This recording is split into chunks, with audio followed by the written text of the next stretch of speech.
Achieved with CryEngine.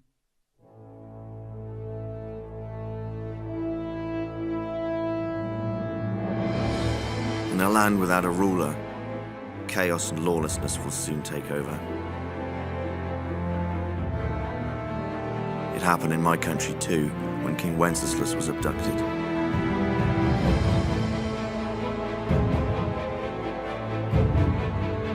In times of trouble, people show what they're really made of.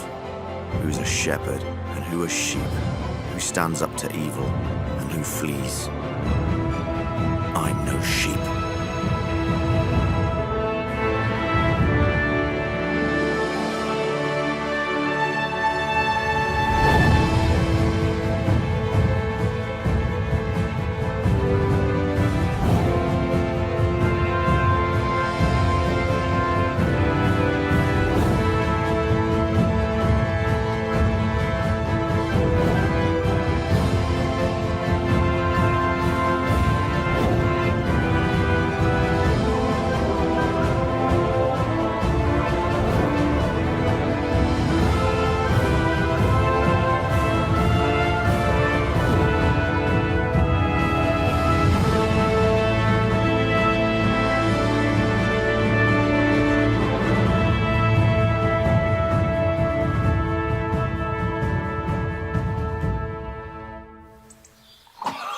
That's the fear leaving you.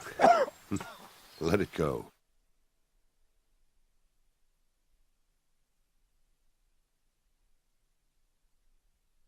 Welcome back to Twitch at Gamescom 2016. Spamfish is here with me. I am Don Fubar, and we are joined by Toby to talk about Kingdom Come Deliverance. Oh yeah! Which covers one of my favorite times in Bohemian history, the good old 1403s. Tell me a little bit about, pinpointing that era in this history and bringing that history to life within the game. Okay, really quick. So Bohemia in the year 1403 was part of the Holy Roman Empire, one of the biggest empires ever in Europe.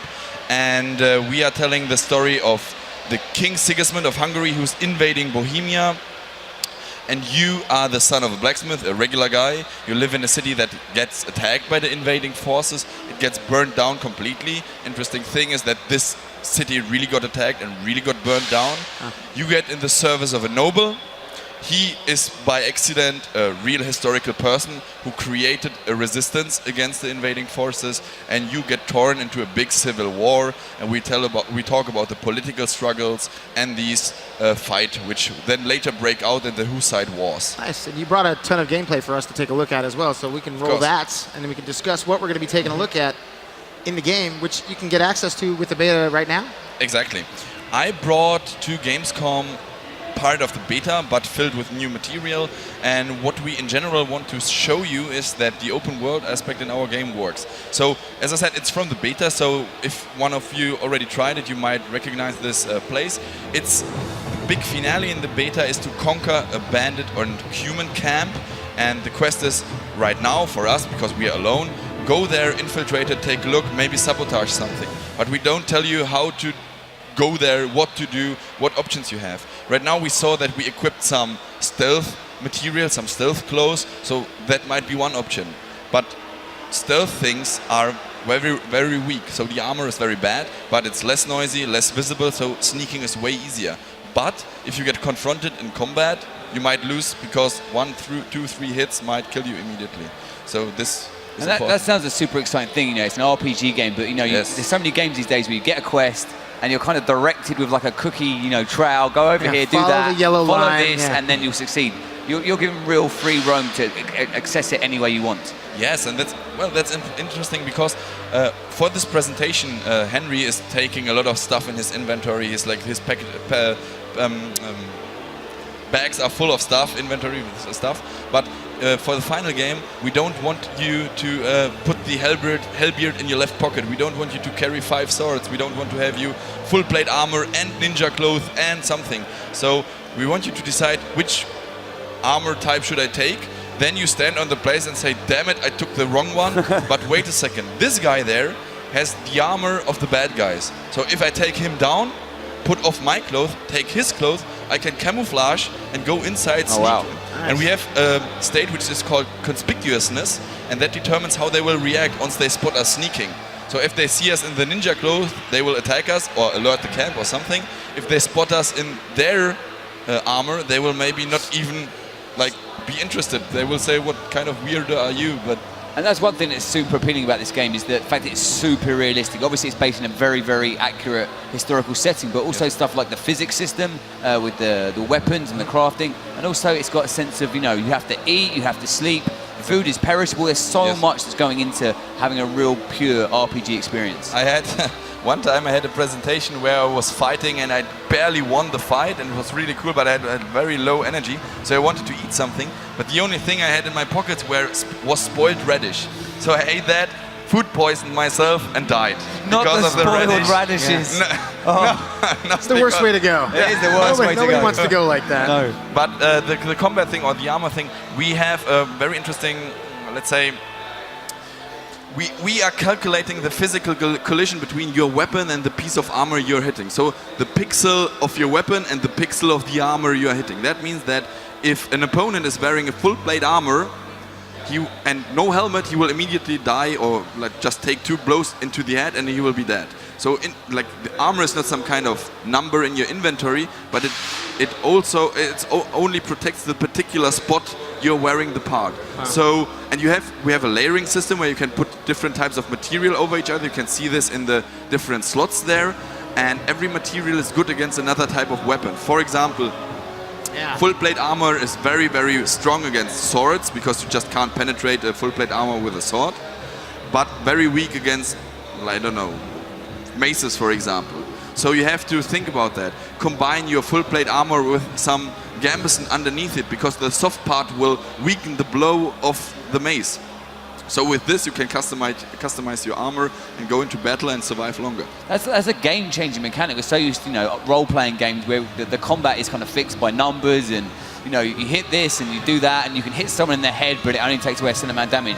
This is going to change people's involvement in these games. The fact that it's a real physics system, and as you say, you know, sometimes you can kill someone one shot depending on your arrangement, is going to really help getting in depth into this world. It makes the game even harder because, well, this Kingdom Come Deliverance is a lot about, let's say, the big journey. It's a lot about story, it's a lot about talking, investigating, and it's an introduction to real medieval life. Fighting is an option, but it's not always the best choice. So if you decide not to fight, you can try to avoid it as long as you can. There will be points where you just have to pull out your sword, but we don't want you to be the superhero who's slashing through the army and killing them all. Sure. That in the beginning of the game you're a no one, like the son of a blacksmith. In the end of the game you're a bit less of a no one, but you're still the son of a blacksmith who somehow got involved in the Civil War, who somehow got quests. So on one hand, of course, realism and historical accuracy, but well, we're not doing a medieval simulation, it's just a game, so there are compromises, there must be reasons why you get quests and so on and so on. So we want to make it fun, of course, but still, for example, the sword combat we have in the game,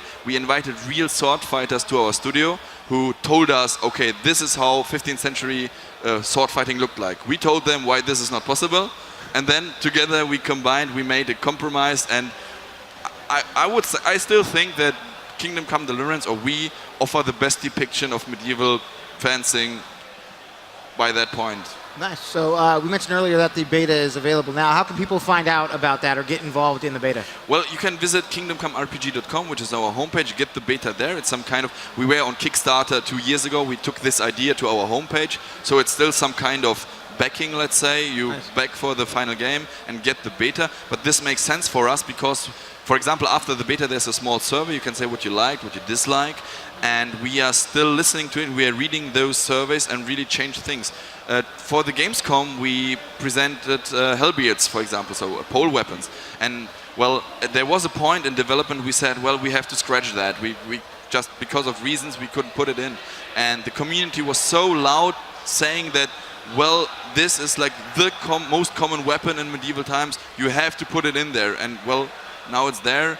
So game development is not always depressing, but sometimes there are bright moments, and this is one of them. Awesome. Well, it's cool that you guys listen to the community, and the game's going to be coming out next year? 2017, we want to say in the next weeks, months, we are discussing something. So we want to come up with a real release date, but it will be 2017. And of course, we want to release it. We want to see what people think about that. Awesome. So next year, Kingdom Come Deliverance will be coming out to you, and we've got more from the floor at Gamescom right here, so don't go anywhere.